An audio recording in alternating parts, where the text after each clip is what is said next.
रात के 2 बज रहे थे और विराट मेघालय और असम बॉर्डर के बीच पड़ने वाली किश्नोई नदी पार कर रहा था। दूर दूर तक अंधेरा छाया हुआ था।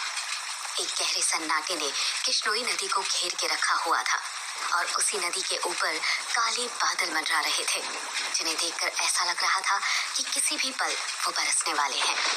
नदी में घुटनों तक का पानी था, जो धीमी रफ्तार के साथ बहे जा रहा था। विराट के एक हाथ में मोबाइल का टॉर्च था तो दूसरे हाथ में साइकिल का हैंडल।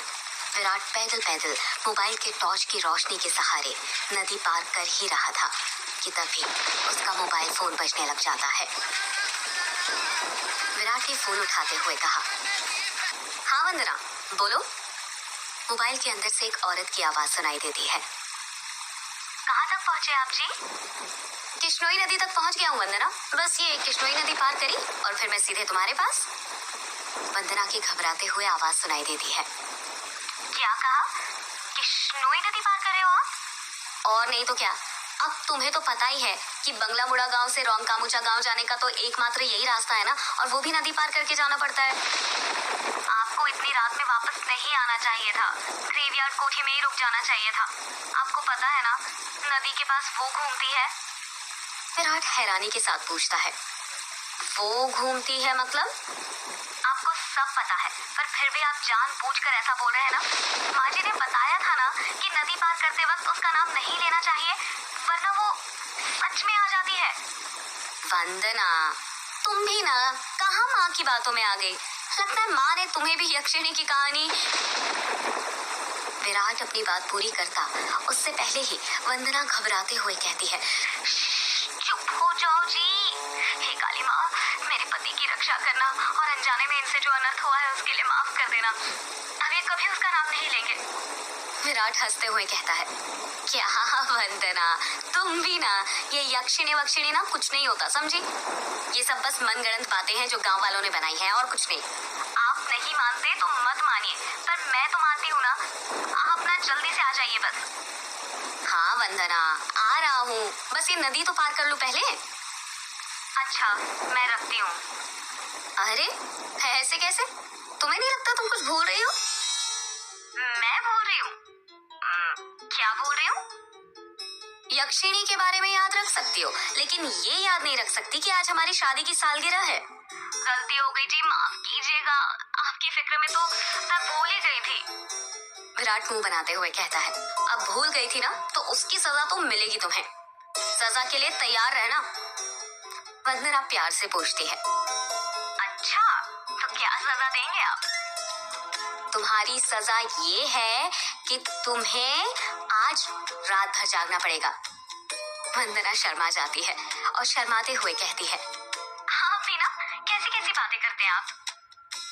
अरे अपनी पत्नी से ऐसी बातें नहीं करूंगा तो किससे करूंगा? ठीक है, आ जाइए, मैं इंतजार कर रही हूँ आपका, जल्दी आना। वंदना फोन कट कर देती है और विराट वापस से नदी पार करने लग जाता है। अभी विराट ने 1-2 कदम आगे बढ़ाए ही थे कि तभी उसको पायल बजने की आवाज सुनाई देती है। विराट को लगता है कि उसके पीछे से कोई लड़की भागते हुए निकली हो। पायल की आवाज सुनकर विराट जहां पर था वहीं पर रुक जाता है और पीछे मुड़कर देखने लग जाता है। जब वो पीछे मुड़ता है तो सिवाय अंधेरे के उसे कुछ दिखाई नहीं देता। उसके पीछे कोई नहीं था। ये वंदना भी ना यक्षिणी का नाम लेकर ना मेरे मन में ना उसका वहम डाल दिया है और वही वहम डरा रहा है अब मुझे। और वैसे भी मैं तो खुद यक्षिणी से मिलना चाहता हूँ। बड़े चर्चे सुने हैं उसके, सुना है बड़ी खूबसूरत है।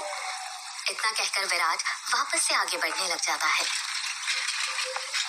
विराट मुश्किल से अभी 1-2 कदम ही चला था कि तभी उसे नदी के किनारे पर एक काला साया दिखाई देने लग जाता है। उस काले साए को देखकर विराट के कदम अपने आप थम जाते हैं। साए को देखकर ऐसा लग रहा था कि जैसे वो विराट का ही इंतजार कर रहा था। काले साए के पास से पायल के बजने की आवाज और चमेली के फूल की खुशबू आ रही थी। विराट के हाथ पैर कपकपाने लग गए थे। विराट डरते हुए कहता है, कहीं वंदना की बातें सच तो नहीं थी? ये यक्षिणी तो नहीं? विराट उस साय को देखकर इतना डर गया था कि उसका पूरा चेहरा पसीने से लथपथ हो गया था। विराट के हाथ पैर ठंडे पड़ गए थे। उसका दिल जोरों से धड़कने लग गया था। उसे समझ नहीं आ रहा था कि वो क्या करे।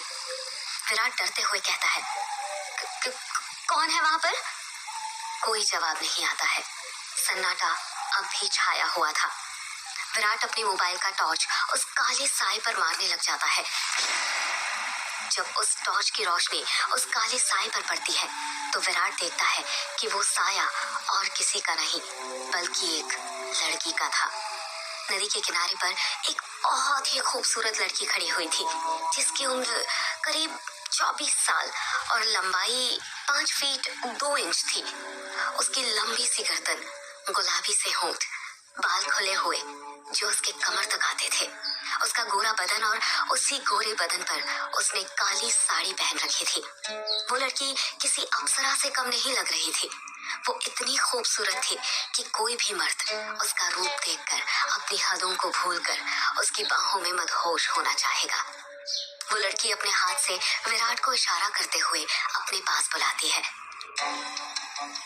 उस लड़की को देखकर विराट भूल गया था कि यक्षिणी जैसी कोई चीज भी होती है। विराट अपनी साइकिल को वहीं पर छोड़ देता है और जल्दी जल्दी उस लड़की के पास जाने लग जाता है, जैसे उसके बदन में कोई आग लग गई हो। विराट उस लड़की के पास जाकर उससे धीरे से पूछता है, कौन हो तुम और यहाँ पर क्या कर रही हो? क्या नाम है तुम्हारा?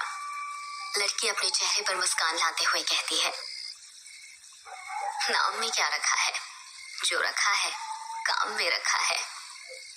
कैसा काम?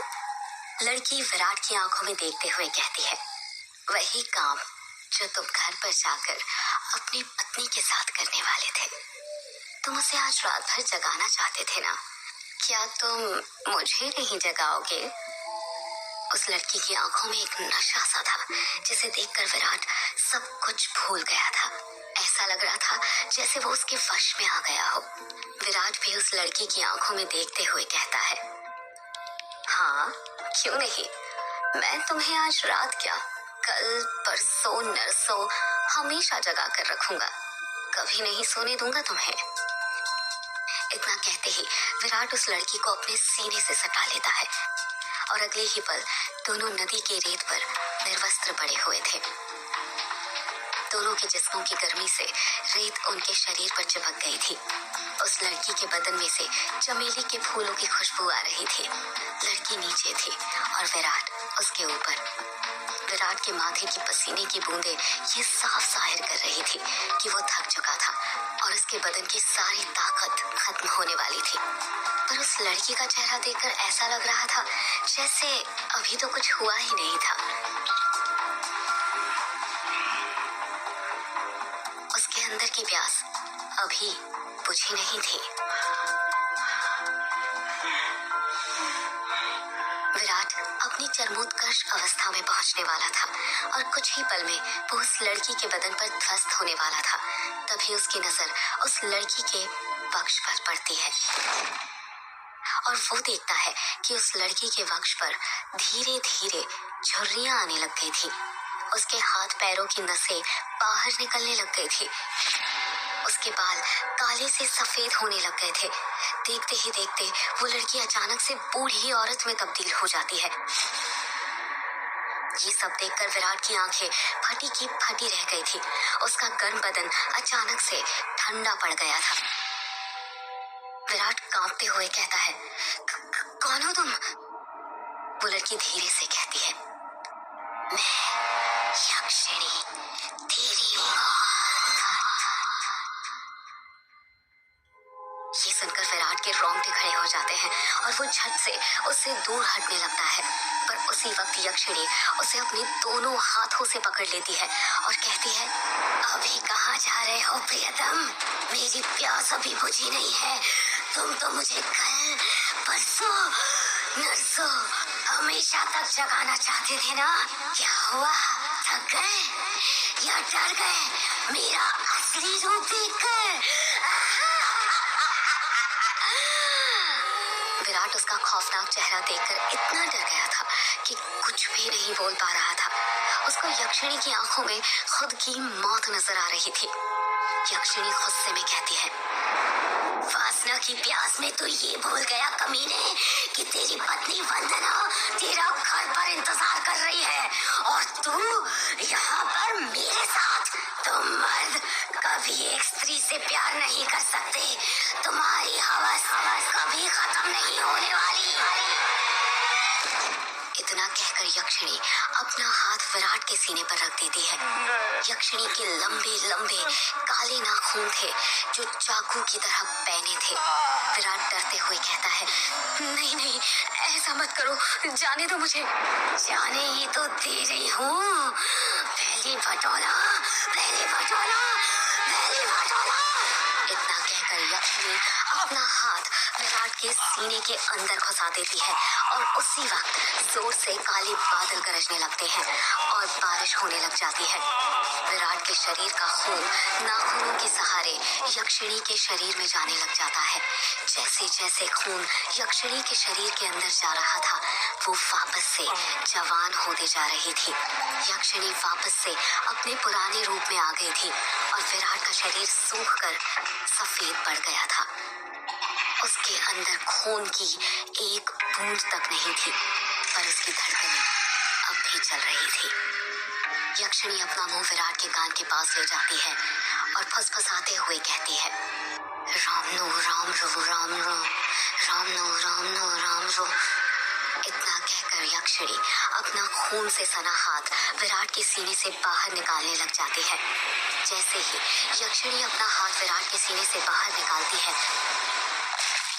विराट अपना दम तोड़ देता है, क्योंकि यक्षिणी के हाथ में विराट का दिल था जो सिकुड़ चुका था।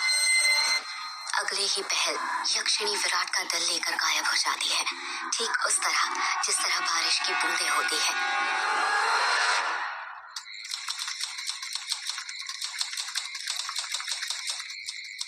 टाइपराइटर की बटन दबने की आवाज सुनाई दे रही थी। एक आदमी जो कि कोट पैंट पहना हुआ था, एक बंद कमरे में सफेद टाइपराइटर के ऊपर कहानी टाइप कर रहा था। उस आदमी ने बड़ा सा गोल चश्मा पहना हुआ था। कमरे के अंदर चारों तरफ बुक शेल्फ रखी हुई थी, जिनमें करीब 1000 से भी ज्यादा किताबें जमी हुई थी। टेबल के ऊपर ही एक एश ट्रे थी, जिसमें कुछ आधी जली तो कुछ पूरी जली सिगरेट और ऐश रखी हुई थी। लेखक खुद से कहता है, चलो ये भाग तो पूरा हुआ। अब दूसरे भाग में वंदना अपने पति की मौत का बदला लेगी, साथ में यक्षिणी के अभिशाप का पता भी लगाएगी और उसे ना इस अभिशाप से मुक्ति दिलाएगी। रीडर्स को बहुत दुख होगा विराट की मौत से, पर क्या करे, मौत होगी तभी तो हॉरर कहानी आगे बढ़ेगी ना। इतना कहकर लेखक एक सिगरेट जलाता है और उसके कश खींचते हुए अपने मोबाइल से किसी को फोन करने लग जाता है।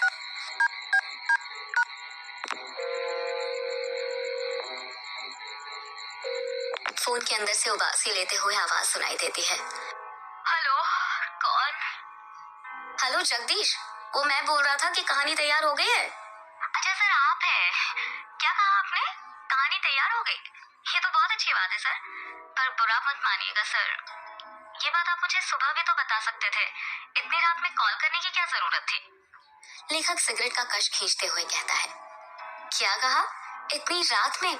आखिर अभी वक्त ही क्या हुआ है, बस।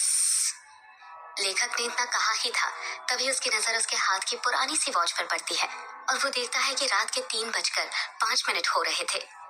लेखक अपनी गलती महसूस करते हुए कहता है, अरे 3 बज गए, इतनी रात हो गई, मुझे तो पता भी नहीं चला, मुझे तो लगा अभी 9-10 ही बज रहे होंगे। कोई बात नहीं सर, मैं समझ सकता हूँ, आप इतनी लगन के साथ इतनी कहानी लिखते हैं कि आपको वक्त का एहसास ही नहीं होता। हाँ ये तो है, देखना जब ये किताब आएगी ना तो लोगों के रोंगटे खड़े हो जाएंगे। रात रात भर जाग कर ये कहानी लिखी है मैंने। वो तो होनी ही है सर, आखिर आपकी कहानी में जान होती है, इतनी जान की सोए हुए मुर्दों को भी जगा दे और उनको भी कहानी सुनने के लिए मजबूर कर दे। वैसे अभी जो कहानी आपने लिखी है उसका नाम क्या है? इस कहानी का नाम है यक्षिणी एक डायन। मोबाइल के अंदर से हैरानी के साथ आवाज सुनाई देती है, क्या कहा सर? यक्षिणी? हाँ यक्षिणी, क्या हुआ? तुम इतना शॉक्ड क्यों लग रहे हो? सर, मैंने सुना है ये जो यक्षिणी है ये आपके गांव के पास जो किश्नोई नदी है वहां पर घूमा करती है और मर्दों के साथ वो सब यानी वही सब करके उन्हें मार देती है। हाँ तो सर आपको डर नहीं लगता जिस गांव में यक्षिणी घूमती है वहीं पर रहकर उसके बारे में कहानी लिखकर अगर यक्षिणी ने आपको कुछ कर दिया तो? जगदीश, यक्षिणी इतनी बुरी नहीं होती जितना गांव के लोग और तुम सब समझते हो। मतलब ये कि यक्षिणियां बहुत अच्छी होती है, इतनी अच्छी कि दूसरों की खुशी के लिए अपना सब कुछ कुर्बान करने के लिए तैयार हो जाए। पर कभी कभी जिंदगी में कुछ ऐसी घटना घटती है कि आपकी पूरी जिंदगी बदल जाती है। कैसी घटना सर? मैं कुछ समझा नहीं। पौराणिक मान्यताओं के अनुसार हमारे ब्रह्मांड में अनेक लोक हैं जिसमें देवी देवताओं, सुर असुर, राक्षसों का वास होता है। इन सभी लोगों की दूरी पृथ्वी से अलग अलग है। कहा जाता है कि इन सभी लोकों में विष्णु लोक सबसे ऊपर है और सबसे निचला लोक यक्ष यक्षिणियों और अप्सराओं का है जो पृथ्वी से सबसे नजदीक है। जो लोक पृथ्वी के सबसे नजदीक है उस लोक के देवी देवताओं की पूजा करने से वो देवी देवता जल्दी प्रसन्न होते हैं। जगदीश बीच में ही बोल पड़ता है। ऐसा क्यों सर? उस लोक के देवी देवता जल्दी प्रसन्न क्यों होते हैं? क्योंकि लगातार ठीक दिशा और समय पर किसी मंत्र की साधना करने से उन देवी देवताओं तक तरंगे जल्दी पहुंचती है। यक्ष यक्षिणियों के लोक में से ही एक यक्षिणी द्वापर युग के अंत में पृथ्वी पर आई थी जिसको एक अभिशाप मिला था। एक ऐसा अभिशाप जिसने उसकी जिंदगी बदल दी थी। कैसा अभिशाप सर? आप किस अभिशाप की बात कर रहे हैं और उसे ये अभिशाप किसने दिया था? एक दूसरे लोक से पृथ्वी लोक पर आई यक्षिणी को एक अभिशाप मिला था। आखिर क्या था वो अभिशाप और किसने दिया था? जानने के लिए सुनते रहिए यक्षिणी एक डायन का अगला एपिसोड।